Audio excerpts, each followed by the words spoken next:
What's up, guys, and welcome back to That Chick Angel TV. Happy New Year, happy 2019. This is a video that I've been wanting to do for a few weeks now, especially after Surviving R. Kelly, the Lifetime docuseries came out. I have very strong opinions about R. Kelly. I personally did not watch the docuseries. I have personally thought this man was a monster for several years. I wasn't a fan of his music to begin with, but then as little things started to come out about his past and his lifestyle, I took the stance of, this man is disgusting. Everybody's entitled to their own point of view, and I actually don't want to talk about that situation specifically because I feel like it has been covered by so many people. What I wanted to do was hopefully shed some light and be helpful on some tips and tricks that I have learned on protecting your child from predators, from molesters, from sexual abuse. Many of you all don't know this about my family. Many of the women in my family at some point in time in their life, especially at a young age, were sexually abused, molested by someone that they might have trusted in their life, family members, friends.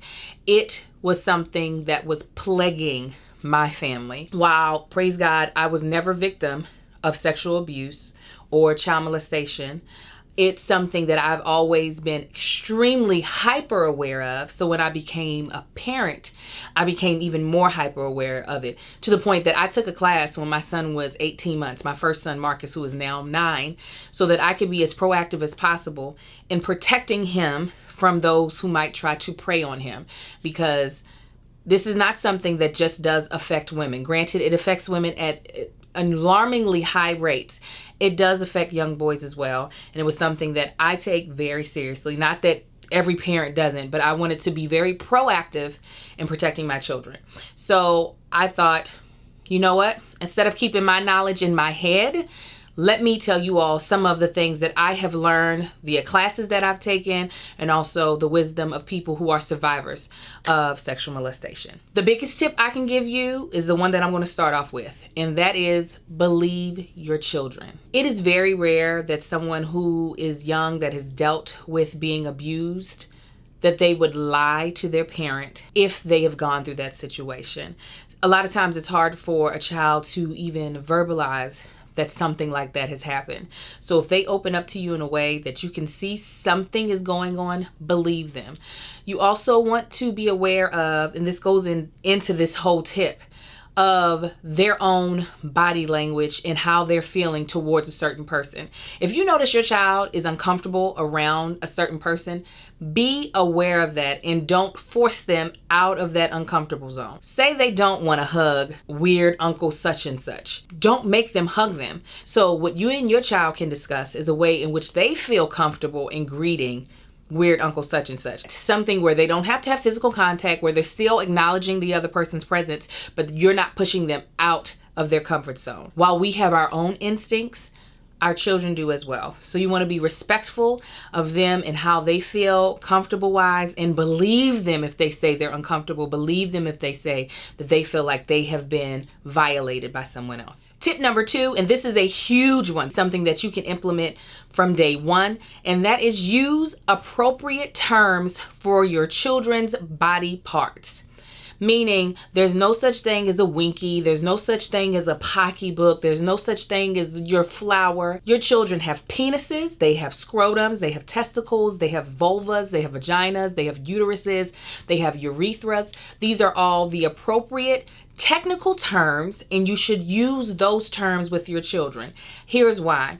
When dealing with young children, when a predator is trying to groom that child, they use kid-like terms. It's a lot less disgusting in the ears of a child or a predator if they say, "Oh, I want to tickle your cookie," versus, "Can I touch your vulva?" In this way, if you ever hear your child using terms for their private parts that you did not teach them, that can send off your spidey senses of who's using these terms and who's using these terms directed towards you. Number 3, be present. Let me tell you, the class that I took, and I wish I could remember the teacher's name because she really was amazing. She interviewed hundreds of convicted child molesters, child predators, and their biggest fear, their number one fear across the board of all the people she interviewed was being caught.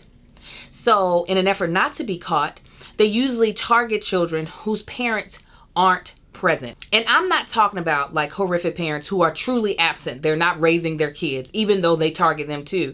But parents who are a little too busy to actually be present in their child's life. The reason why they target them is because there's a less chance of them being caught by the parent. There is more opportunity for alone time with the child if the parent is too busy to be present in the child's life. So they look for kids who are neglected. They look for kids whose parents just don't have the time to be there at, basketball practice, just don't have time to be there at choir practice. These are things that they look for. If you personally can't be there, have someone that you honestly can fully and truly trust. For me, that's my mother and my mother-in-law. Another tip is to watch your child's behavior. Sometimes children, especially when they've hit a certain age, they don't feel comfortable talking about situations that have happened to them. So if they're not talking about it, watch their body language. Are they becoming more and more secluded? Are they not eating? Has their behavior changed drastically in any way, shape, or form? That can be a signal that they have experienced some sort of trauma, whether it be molestation or not. It could be bullying at school. Still, again, this has to go with be present. Be aware of your child's behavior, and if their behavior has changed drastically, begin to inquire what's happening in their life if you're not already inquiring. This next tip, I want to dispel a myth, which is stranger danger. In today's society, strangers aren't truly the predators that are attacking our children. A lot of times it's friends and family members, people who have gained our trust, gained our family's trust. Those are the people who a lot of times become the predators to our children. Predators will groom family in the child, meaning they will come up with a way for you to overly trust them, for you to feel overly grateful to them for some sort of service that they're providing for your family. While I'm not saying that it's not nice to have people do nice things for you and that you can't trust anybody, there comes a point where you should be like, is this too much? Or is this just someone being nice? For instance, if my son had a track coach that was really interested in him becoming the fastest runner ever, great. I'll be there at the practices when they're practicing. However, if that coach is like, you know what, Marcus did so good this season, I want to take him to Disneyland. We all can go to Disneyland, but you're not taking my 9-year-old son by yourself. That's a bit much. Another thing that I actually read on a website is if this person that potentially is grooming your family, if they have more video games, more toys, more things that would attract a child at their house than you have at your house, and they don't have any kids, again, a little spidey sense. Why do you have so many things to make kids happy and you're a grown adult? Right? This is not to say that there aren't really nice people in the world who truly want to help your family, and that's beautiful.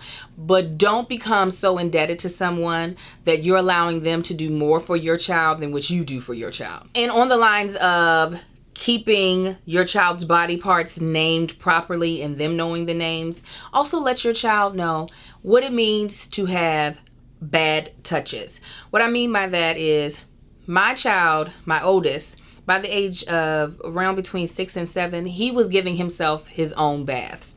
I relinquished that duty off of myself and was like, you're old enough to be able to wash your own body.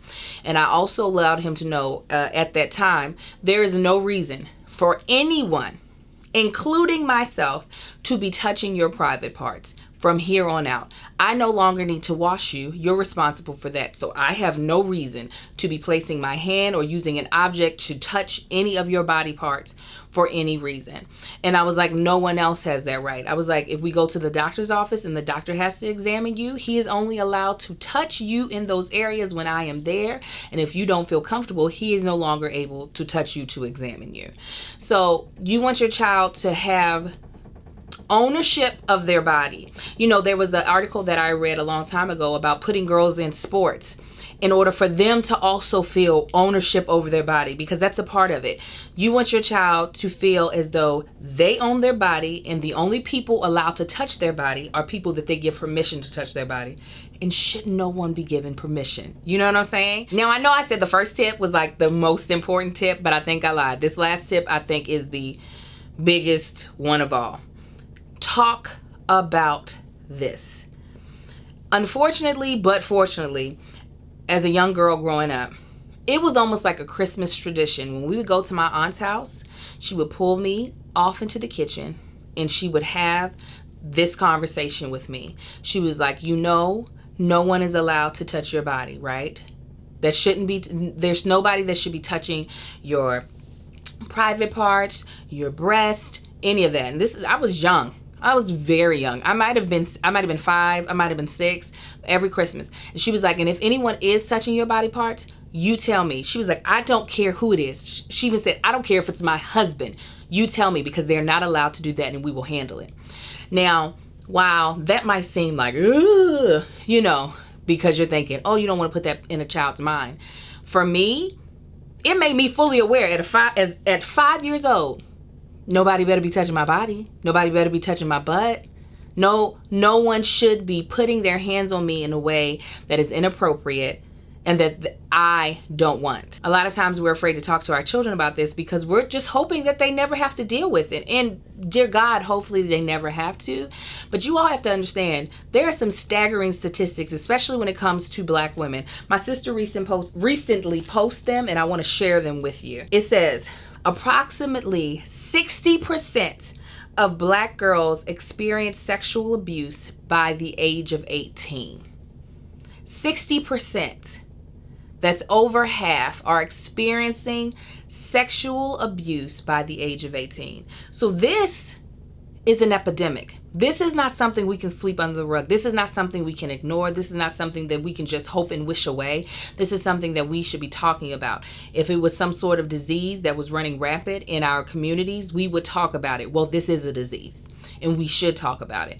That's why I have very candid conversations with my son. The twins are a little too young, but eventually they will be old enough, because you don't want your child to fall prey to someone that has convinced them that this behavior that they're doing to them is appropriate and that the child should keep a secret for them. That's a big thing. My son, my 9-year-old son, knows that there's no such thing as a good secret. Unless I tell him a secret or his daddy tells him a secret that has to do with a gift for another person, secrets are off limits. You know why? Because that's what predators do. They try to find kids that are able to keep secrets. That's why a lot of times the kids that are victimized are those who are at the age where they can keep secrets. They are those 6-year-olds that are possibly able to keep secrets all the way up to teenagers. No, we're going to talk about this so that they know when people start trying to spit game at them and try to groom them to take advantage of them. No, you come talk to me. You don't have to protect anyone. Because the fact of the matter is, you're not protecting that person. That person who is doing this to children, who's doing this to young girls, who's doing this to young boys, they need help too. They need counseling. They need rehabilitation, more than likely in the form of prison time. They need help. So you're not protecting them by not saying anything. So biggest advice I can give you is talk to your kids. Don't let the thought of your protecting their innocence cause you to miss the opportunity to help your child protect themselves and you protect them as well. I hope some of this was helpful. I know this was a heavy video, but I really felt in my spirit that it was important and that, again, I should share the knowledge that I have. And hopefully we can end this, that there's no more victims, that these people who are taking advantage of our children no longer feel safe, that they can get away with it, because we're prepping our children, we're prepping our families to protect them. All right, guys, if you have any extra tips or tricks, leave them in the comments below. Again, if you have not subscribed to this channel, please do, and share this video with everyone you know. All right, y'all be blessed. Bye. That chick angel.